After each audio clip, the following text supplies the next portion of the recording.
माननीय पोलीस आयुक्त देवेंद्र भारती सर, माननीय सहपोलीस आयुक्त सत्यनारायण चौधरी सर, त्याचप्रमाणे माननीय अपर पोलीस आयुक्त शशिकुमार मीना सर यांच्या मार्गदर्शनाखाली परिमंडळ 12 अंतर्गत जे 7 पोलीस स्टेशन आहे त्यामधील सर्व तपासी अधिकारी यांनी अथक परिश्रम घेऊन जो मुद्देमाल आहे चोरीस गेलेला तो हस्तगत केलेला आहे आणि सदरचा हस्तगत केलेला मुद्देमाल आज रोजी या ठिकाणी सर्व संबंधित जे तक्रारदार आहेत त्यांना आपण वितरित करत आहोत।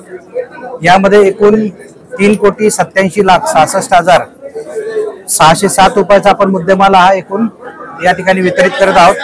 त्यामध्ये 679 मोबाईल आहेत, 22 मोठी वाहनं आहेत, 4 लॅपटॉप आहेत आणि जवळजवळ 226 तोळे सोनं या ठिकाणी आपण आज माननीय कोर्टाच्या आणि याच्या आदेशाप्रमाणे वितरित करीत आहोत।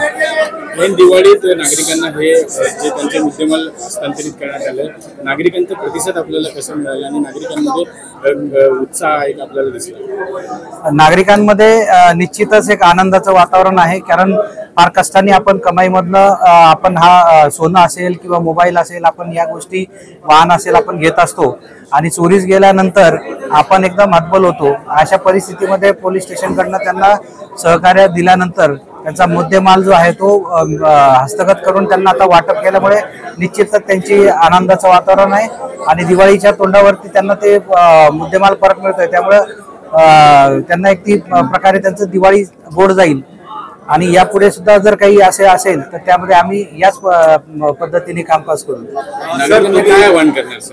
नागरिकांना आवाहन करेल की आपण ज्या मौल्यवान वस्तू आहेत, आपण या मौल्यवान वस्तूंच्या अनुषंगाने इतर आणि समाजामध्ये वावरत असताना आपण थोडंसं दक्ष राहणं गरजेचं आहे।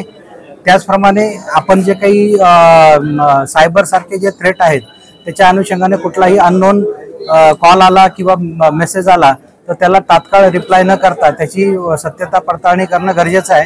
त्यानंतरच आपण रिस्पॉन्ड करावं, जेणेकरून आपलं जे नुकसान आहे ते नुकसान होणार नाही।